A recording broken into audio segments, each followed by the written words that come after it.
shining bright over here. Yeah, it's just past. It's light. It's light, I guess. Nothing to do. It's the light. I know what it is. We're live now. Okay.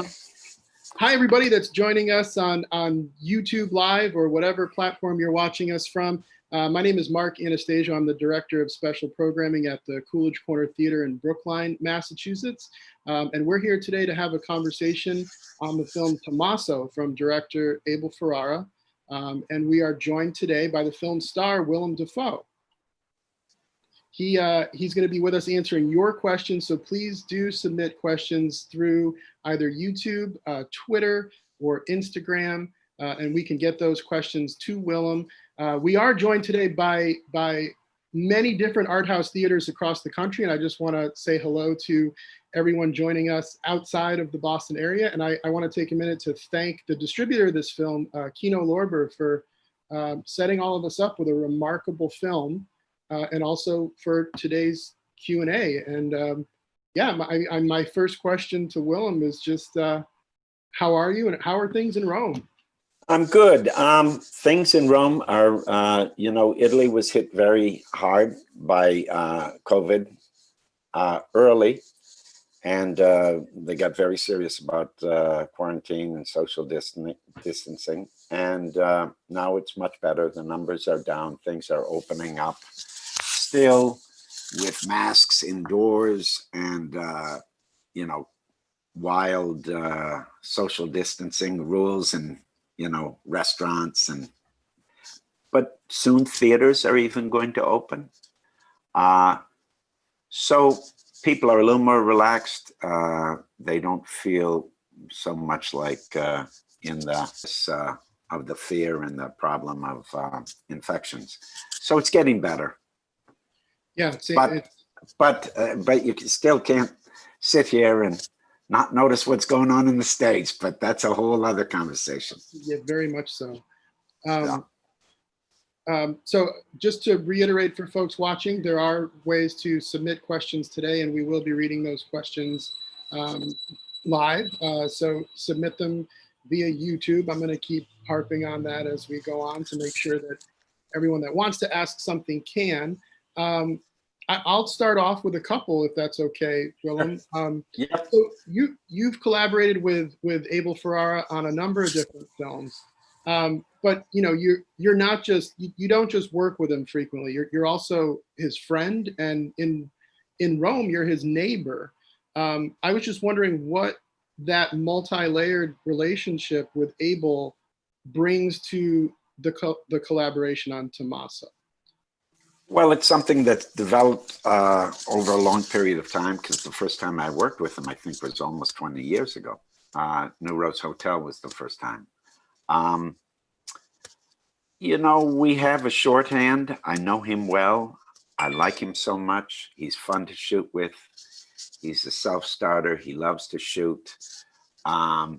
He brings me on very early in the process. So not only do I work as an actor, but I feel like I'm part of a filmmaking experience. So, yeah, it's just a very pleasant collaboration when we work on things. And so much of Tommaso is improvisation. Now you've worked on so many films with so many different filmmakers. Do you have a preference between working that way versus a more meticulously designed film production? I don't have a preference, but I think I normally respond more to structure, because I find great freedom in structure. And once I know what we're doing, I feel more comfortable. But working with Abel, I mean, improvisation, you always often have a gun to your head to invent things. But here we're working with material we know. We don't quite know where we're going, but we're surrounded by things that we know and things we're familiar with.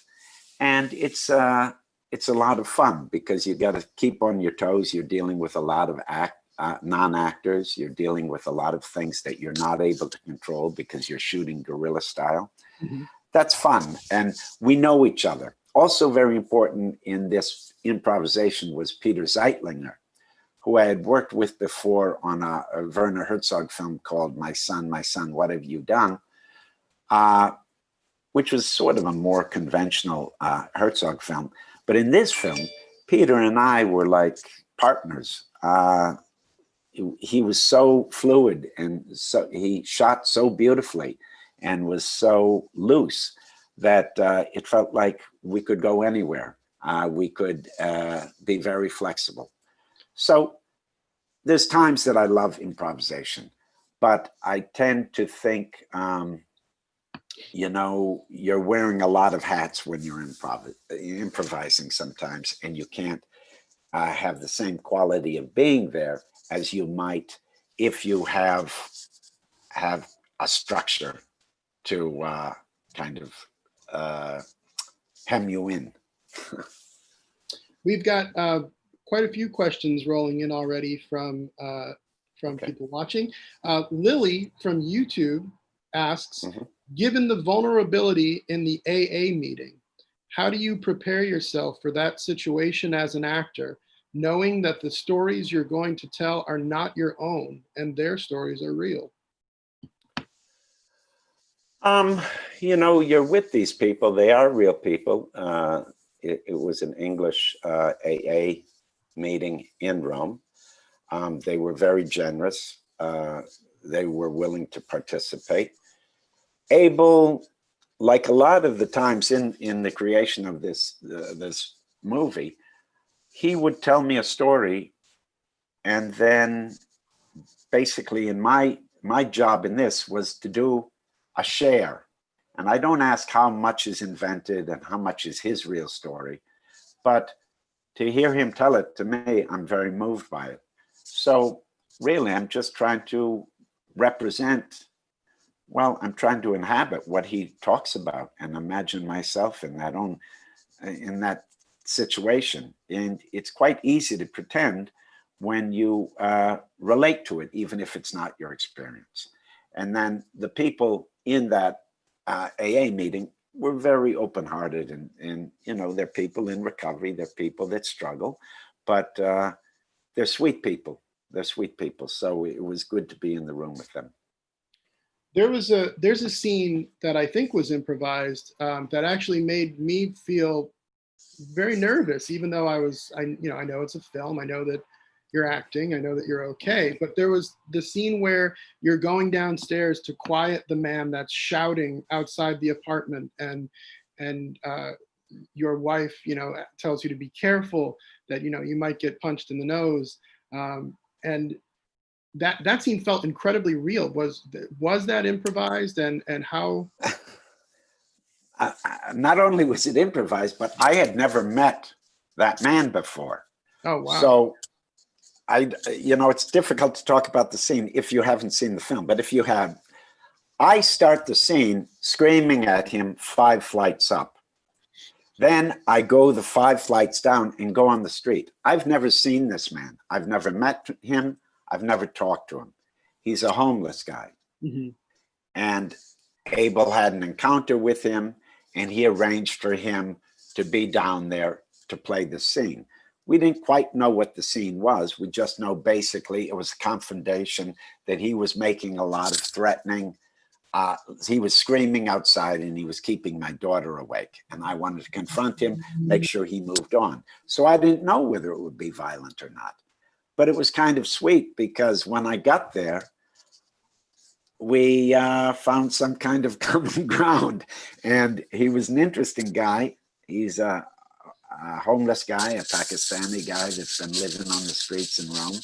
And what unfolded was, you know, 2 men meeting with no particular agenda. And I think it's a good scene. It really is. It sticks with me. I've been thinking about it for a couple of days.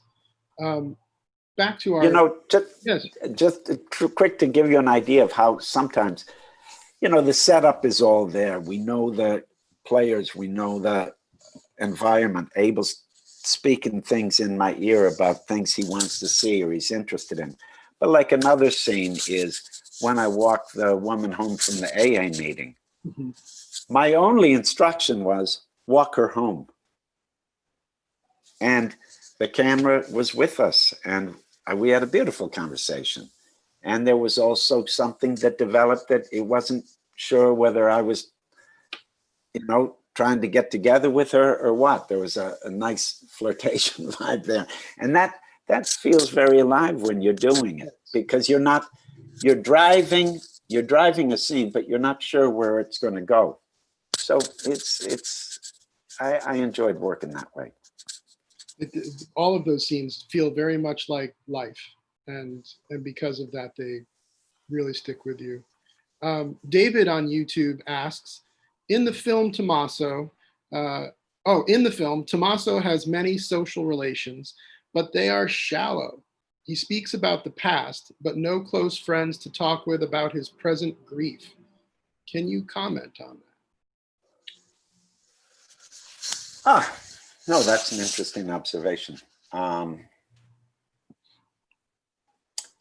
Yeah, I think that's an interesting observation. I didn't think about it when I was making it. Also, in the film, you're very much in his head.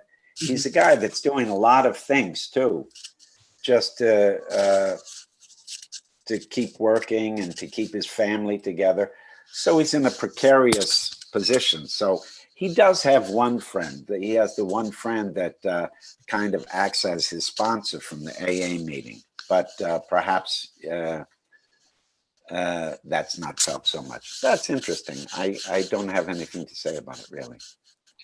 Jordan from YouTube also asks, well, not also, Jordan asks, do you speak Italian, or did you simply learn it for this film? Listen, my wife is Italian, and I live between Rome and New York, and I do speak Italian better now than when we shot Tommaso, and really good now since I've been here for a long time in quarantine, probably the longest period I've been here. So yeah, I speak Italian, but it was also important that I don't speak well, and also I'm improvising. So when you're not fluid, and I'm not fluid even now, and I certainly wasn't then, it's very difficult. So I speak some pretty nasty Italian in the movie, but he's an immigrant. He's struggling. Like I said, he's dealing with a lot of stuff.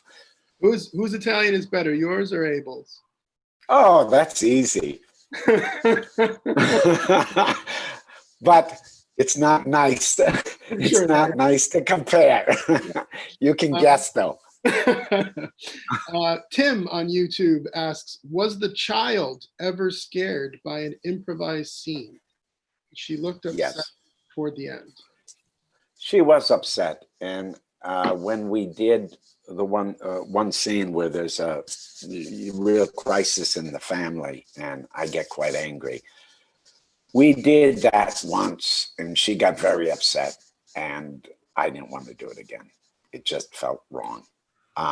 So yeah, it's, that's his daughter. He can take care of her. She also knows him, and I'm her godfather. So she knows all of us. So yeah, I didn't want to work that too hard because we got to take care of her. But yeah, maybe wasn't cool, but we're making things. She's part of a family, a creative family, and we tried to talk her through and let her know what was going on. Let me see here. How about, I wondered what your reaction was learning about, or when you and Abel first discussed the crucifixion scene. Yeah. Did you ever expect to be on the cross again? Listen, I said, I'll tell you, and I probably shouldn't share this, but I thought, Abel, bad idea. I don't like it. It takes you out of the movie. It points to something outside of the movie. I don't like it.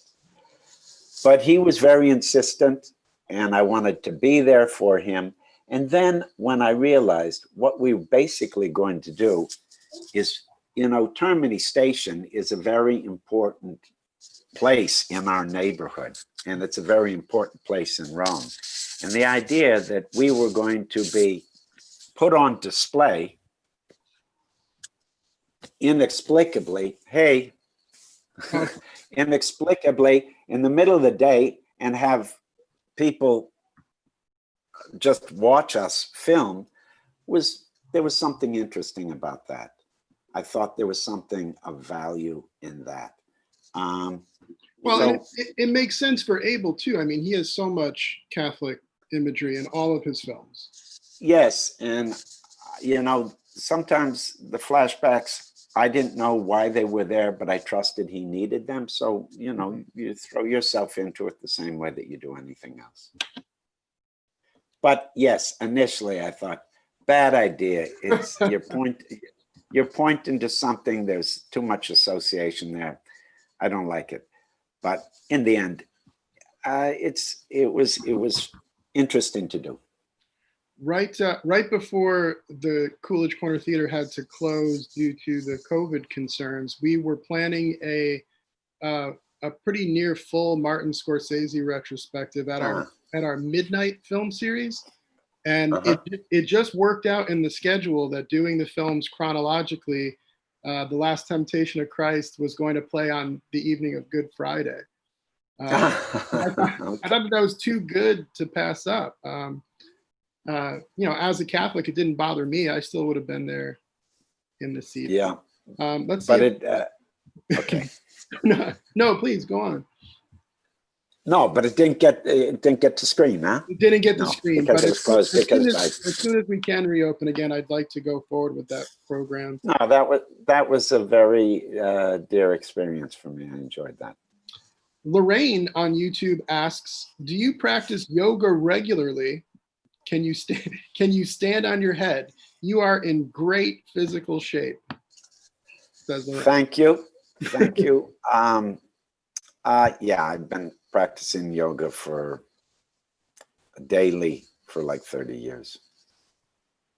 It's part of my life. It's an important part of my life. It's part of my life as a performer and otherwise. Are there what other aspects of your life? And yes, if you see the movie, I can stand on my head. So that's the yoga is something that you obviously brought to Tommaso, to the character. Yes, but Abel also, since he's you know, been in recovery, he has a spiritual practice, and he identifies as a Buddhist. Checking quickly to see if there are other questions. Let's see. Do you have any thoughts? You've been portraying a lot of artists recently in movies. Like you were Van Gogh in At Eternity's Gate. You were in Ferrara's Pasolini, and now Tommaso. What goes into a great portrayal of an artist? What do you think? They're all very different movies, and I mean, it's a fair question, but you know, of course, you know, I aspire to be an artist, so I'm interested in what kind of life that is, and of course, it's very much conditioned by the period, by the medium, you know, what kind of story you're telling. I mean, none of them are straight biopics, that's for sure, and none of them try to explain who the person is. But for me, as an actor, it's fun to inhabit these people, particularly like in the case of Van Gogh and Pasolini, that there was a wealth of information about, and I could really research them well. And one of the pleasures of playing Van Gogh was I learned to paint. In the case of Tommaso, I mean, you don't see him so much as an artist. He's a filmmaker, but you see him much more, you know, in his private life. Tom on Instagram asks, what are your thoughts about safely going back to filming again in in the new normal after? Yeah, of course, be safe, but also we got to get back to making movies. Yeah. It's, I've read some of the protocols that are starting to come out and they seem reasonable. And if they function, I'm sure they'll get loosened, but I don't have a crystal ball. I'm just hopeful. You hate to be an idiot and just kind of selfishly wish to get back to what you like to do. Mm-hmm. So of course you want to be safe for everybody, but I think there's a way to do it. And sometimes in order to imagine how they'll deal with it, they go to the most extreme cases, like, how are we going to do crowd scenes, Well, there's lots of ways to make movies. We'll figure it out. That'll be part of the way to make movies. I don't have anything really smart to say about it. I'm just kind of keeping my fingers crossed that there are ways to do it. I think everybody's in the same boat, just taking it. Yeah, it's true. I mean, movies are particularly, difficult because they're so social and they involve so many people, and also there's the intimacy of in some of the scenes. Sometimes it would be interesting to see how it all shakes out. But people are working on it, and hopefully we'll get back to working soon. Now, your next film with Abel Ferrara is Siberia, and we see Tommaso working on a film that looks very much like Siberia in Tommaso. How far along were you in Siberia's production? Siberia was a very slow process to get the money for, because it's a much bigger production. Tommaso's really shot on a shoestring and shot quite quickly, and the filmmaking style is very loose. Siberia required us to go to a desert, go to a forest, go to mountains. There's a lot of production challenges in that, so we needed a bigger budget. And also, Abel was very slow to develop it because he just started out with some images, and then we were working on it. And while we were waiting for the money to come, it was always around and always a point of conversation for us. So then when we had the ability to do Tommaso, that was something in the room. We're dealing with what's around us. Tommaso's totally, I don't think we knew exactly what we were trying to express, but we were reflecting our experience through some sort of prism.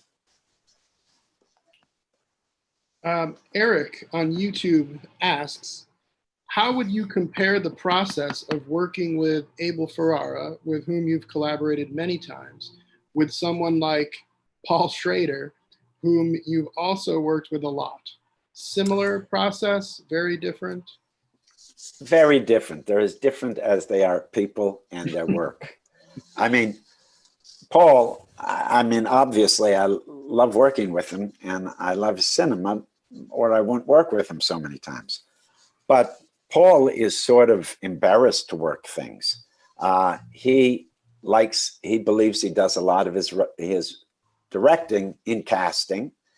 He deals with things very formally. He does like to shoot, but in a more structured, controlled way. He's a writer, so that's very different. Abel's more a shooter. Abel's more self-starter. Well, they're both self-starters, actually. They don't wait. When they have to make something, they find a way to make it, and I admire them both for that. They're very different personalities and have different kind of intellects, different kind of tastes in movies, actually. But both of them are very sincere. in their approach to what they do. I mean, they make personal films, and they are two directors that love cinema. So I'm always happy in that kind of company. Jack from YouTube asks, was it nice to film in the comfort and luxury of Rome after coming off the heels of shooting The Lighthouse on a desolate rock in Nova Scotia? I kind of, you know, I like strong experiences, you know, and no, it wasn't any more comfortable because there's different challenges, you know. Every day on this film, we never knew what was going to happen. So it was very stressful. And also I had to drive a lot, you know. You didn't have a text like you had in The Lighthouse. You didn't have a very worked out cinema language like you did in The Lighthouse. The challenges are different. So I get it. You know, when you're living like a hermit and the weather's terrible and, you know, you have a hard time, you know, it's all about work, and it's very full on, and the themes are tough. Yeah, that's not comfortable, but I'm an actor. Also, it's pushing me to an experience that I want to have. Same thing here. I'm not enjoying Rome. I'm enjoying, you know, shooting and flying by the seat of my pants. Generoso asks, you mentioned your relationship with cinematographer Peter Zeitlinger. As he is mostly known through Herzog's documentary work, did he ever insist on shooting without any scene set up at all? Oh, I don't think he lit very little, and we were very loose, and sometimes he didn't know where I was going to go. There were some shots where we went on a train and we didn't know what, you know, on the subway, and didn't know what stop we were going to get off at. Abel wasn't, you know, Abel was on the phone. We were talking to him on the phone. It was very loose. Peter is not precious, you know, about controlling his end, you know, his end of the work. It was very fluid, and he was all in. I mean, that's what's nice when you're working with someone that, you know, the boundaries get blurred. I mean, he's as much as actor as I am. I'm as much as a cinematographer as he is, because we're working together in a way that's very copacetic.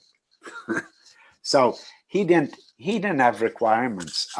He's he's very meticulous, and he cares a great deal, but he really knew that sometimes we had to just let stuff roll a little bit, and it may not always look as careful and as composed as he'd want, but you know, you give up something to get something. Let's see. We've got time for one last question, so I'm going to give this to Stephanie from YouTube, Okay. who asks, "What's the last great movie you've seen, and also what do you admire and look for in the media that you consume?" In the media I consume, I usually look to be inspired. I usually look to learn something or think in a different way. I really do. I always think I want to see trash, but I don't. When I really get down to it, no, it's true. Yeah. You know, I want to see a film that goes, oh God, wow, reset. I'm thinking a completely different way. You know, to be changed, to be transformed, to you know, not be protecting something, but to learn something. That's what you look for in what I read, what I look at, what I watch as far as movies. I'm ambitious that way, you know, because that's when I feel best, when I feel like, yeah, I'm discovering something. And what was the other part of the question? What's the last great movie that you saw? Oh, I've been watching a lot of movies recently. You know, I've been looking at some Nouvelle Vague stuff. recently, and some Melville stuff. And I also, I like Italian comedies a lot. And there's this Pietrangeli that does these beautiful movies that are just incredibly feminist in their point of view. And they're socially really, they're socially aware. And these are movies from the 60s, I guess. But those movies are just beautiful. Yeah, that's the last one. The last one I saw, I can't remember the title because I saw about 3 or 4 in a row. Is there a cinema nearby that you like to frequent? In Rome? Yeah. You know, I gotta say, I love Italy, but they have very bad distribution right now. And like a lot of places, and you have the problem with they're very proud of their dubbing. Mm-hmm. And dubbing is terrible. Give me subtitles any day. Yeah. You miss breath, you miss tone, you miss accent, and you get these ham-bone dubbers that do well in lip syncing the lips, but they're always very generalized take on what's going on. And I find it really horrible. So that's a frustration. And there aren't that many voice original theaters in Rome. But there is Quattro Fontana, and that usually has voice original, but they don't play a lot of English language movies. But that's one place I go. I think we're out of time. Thank you so much, Willem, for being with us today. Sure. Thanks to everybody who tuned in on whatever streaming platform you were watching. Everybody should go out and look for Tommaso screening. It's currently screening virtually at the Coolidge's virtual screening room. And if you're joining us from another part of the country, I'm sure it is at your local art house. And if it's not, you should ask them to play it. It's a fantastic movie, and Willem Dafoe is superb in it. Grace, you want to say bye? Say bye. Say bye to Willem. Bye. Say ciao ciao. Ciao ciao. Bye, Willem. Italiano.